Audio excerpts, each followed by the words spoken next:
I grew up in Corpus Christi. Um, I come from a broken home. I come from a broken heart, a broken family.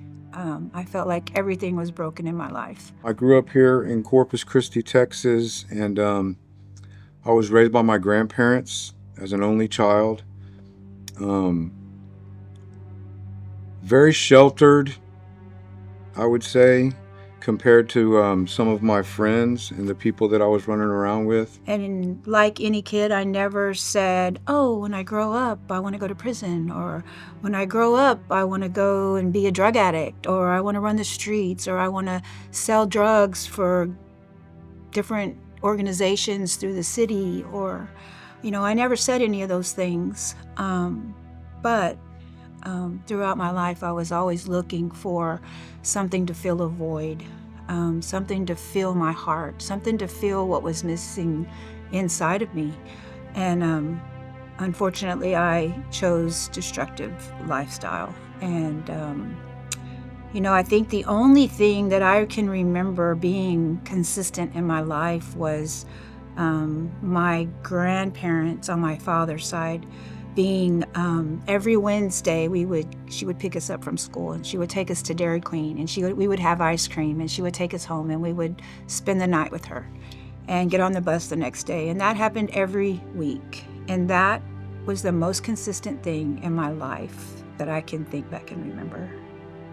I also remember waiting for my father to pick me up on the weekends and him not showing up or him calling and saying, I'm sorry, I'm not going to make it, which was, any kid would break their heart. And so my mom, on the other hand, would leave us at the babysitter. And so I was always waiting for her to pick us up from the babysitter. So I always say that my mom's purse was my first drug dealer because it was always a joke in our family that Karen has a pill to fix everything. And so I learned early on that, hey, if I take a pill, it's going to change the way I feel. And it did. And that's where the beginning of my addiction started. I remember feeling different than everybody else because my parents were so old. And then whenever I got to be a certain age, I think when I was 12, they let me know that they had adopted me. It was my father's parents, and he was in prison, and my mother just kind of took off.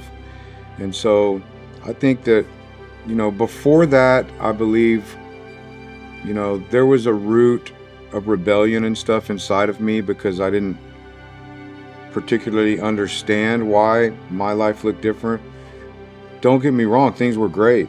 I had everything I ever wanted. I was spoiled. And it just created this selfish loner, I guess, is the best way to put it. But destructive behaviors for me was just, like I said, I was a little rebel and I was just running, and I started stealing before I started using. Like anything that would get me a thrill, I would live moment to moment for a very long time in my life. I don't remember ever going to church, but I do remember the vacation Bible school that happens every summer. And I remember doing that. So I had an understanding of a God, like believed in God. I don't remember seeing Bibles anywhere in my home. I don't remember, we didn't go to church. I think every maybe a Christmas or a Easter. But I don't, we weren't churchgoers. But I believed in something because it was the thing to do. It's so hard for the kids today. I work at a youth treatment facility, and to hear some of the stories that these kids come in with is so heartbreaking. And it wasn't like that when we were growing up, the things that these kids experience today. I think the accessibility of not only drugs, but anything that you could ever want is one tap away. Right there in your hand or in your pocket, and it's very accessible. And they have ways of, getting drugs or clicking on stuff they shouldn't be watching, and so as far as that's concerned, I think it's way, way worse. I believe a lot of it has to do with the parents It really all goes back to if the parents are living somewhat of a righteous life, if they're trying to keep them connected in church, if they're engaged in their kids' lives, it seems to make a lot more of a difference than obviously if the parents are using or living a destructive lifestyle themselves. Then the kids tend to live in that chaos, and it almost becomes an escape for them too. And so I think the parenting has a lot to do with it. And for me, I feel like it was okay to drink at home in my family because my mom was an alcoholic, right? And her husband was abusive physically. And so it was like, it's okay as long as you're at home. And then, of course, I had friends because we could drink at my house as long as we didn't leave to go anywhere. So it was very accessible. I mean, I blew it as a parent with my daughters, and I was living the destructive life, kind of like I was talking about earlier. The way I parented them was not well, and they came from a broken home. My first wife, we split up with my two daughters from them, and then my second wife, I had two daughters from her, and we ended up splitting up. We were using together, both ex-wives, and it was just a chaotic lifestyle. And so what I noticed was, my kids followed me into that lifestyle. And as I was raising them and doing the things that I was doing, even in and out of prison all those times, they were gleaning from me and watching. As heartbreaking as it was, I watched my kids stumble into addiction the same way that I did and have some really serious problems with it. But once I got clean, and started living a different lifestyle, I found the Lord, started coming to church, and started, making a lot of meetings and just really, trying to fix some of the broken parts inside of me and get past the destructive behaviors and the things that I had wrought in my life. I think them watching my life as of before Christ and before I got clean versus afterwards, this thing became so attractive to them. And Tiffany had a lot to do with restoring my family. When I did make that decision to get clean, I was the helicopter mom. I was I'm not going to let him take the path that I took. I didn't want him to grow up the way I did. I wanted him to feel loved. I didn't want him to be broken. I want him to feel family. I wanted him to never feel like he had a void in him. I wanted to make sure that he didn't ever feel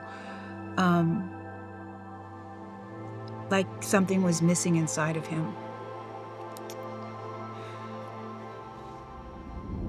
When we got together, that was one thing that I wanted to do, was piece our family back together. That was the number one most important thing, was piecing our family back together. We are so opposite. And so I am a little like my grandpa. I'm strong, silent type, and I'm not as outgoing and as family orientated, being an only child, and we never did stuff like that. It was my grandma. She was the backbone of our family. She kept everybody together. Even when my parents were remarried, we still got along for each other, or for us, for the kids. And she instilled those things inside of me. It was Grandma Carlock that instilled the family stuff inside of me. I feel like being in prison and in jail and all the institutions that I experienced throughout the years, there was a lady, her name was Lily, and I'll never forget her, ever. Lily would come and visit us in jail, and she was a heroin addict. And I just remember saying, if she can do it, so can I, right? And then giving me that shot of hope, a hope of another way of life. And I remember Lily having this, she would give me a peace that I had never felt in my life. And it was the Lord. I just didn't know it at the time. And she would come in and she would give me hope. And I just remember how excited I would be when I would go back to jail and I would get to see Lily, because she filled me with something. She gave me her Jesus, is what it was. I just didn't know that that's what it was at the time, right? And I remember finding God when I was in there, and that's the missing piece. That is the missing piece to any addiction, any destructive behavior, any destructive lifestyle. But it's just, I didn't know how to have a relationship with the Father.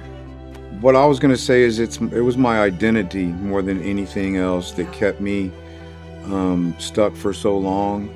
Just believing that I was this problem child, fighter, rebel, bad boy thing, image, and in and out of prison. I'm a convict, I'm a criminal, I'm a felon. Taking on that stuff was really, really something that kept me bound for a long time. Yeah. I had to come to a place where I had to realize that I was tired of being that and walking in that. Rock bottom for me was when I stopped digging, because I certainly felt like I had hit rock bottom multiple times. And I can remember thinking, man, I can't get no lower than this. And then lo and behold, it would. I met the Lord, and I met some other people who had come out of the places I had been. I had an idea that there might be something. There was always this place in Corpus, Charlie's Place, and they would go there. And I had heard about it, but I didn't know what it was about. And once I got a hold of that and realized, okay, there is a way out. I don't have to. I started considering the fact that I didn't have to be that person for the rest of my life, and I could change. That I needed a power greater than myself, which became Jesus Christ whenever I gave my life to the Lord. With a little bit of a base of recovery already, and then mixing in Christ with that, which is where we came up kind of with redeemed. It's like it takes both things. I just thought I was going to be a drug addict the rest of my life. I didn't know how to stay clean. Because when you grow up in toxicity, that's all you know, right? And so that's our normal, right? And so I always thought that was normal. So going in and out of prison, I just thought that was going to be my life. I've been clean 17 years. It'll be 18 in February. I will be clean 13 years in December. And being able to have redeemed, bridging the gap, because there's people in Narcotics Anonymous that will never walk into a church, right? And then there's people in the church that will never walk into a Narcotics Anonymous meeting, and, Troy talks about it all the time. He met God in Narcotics Anonymous, and then he found Jesus in the church, right? So it was a stepping stone to that. I had to have both. We had to have both. We had to have a 12-step program and God, because we had no idea how to live life, right?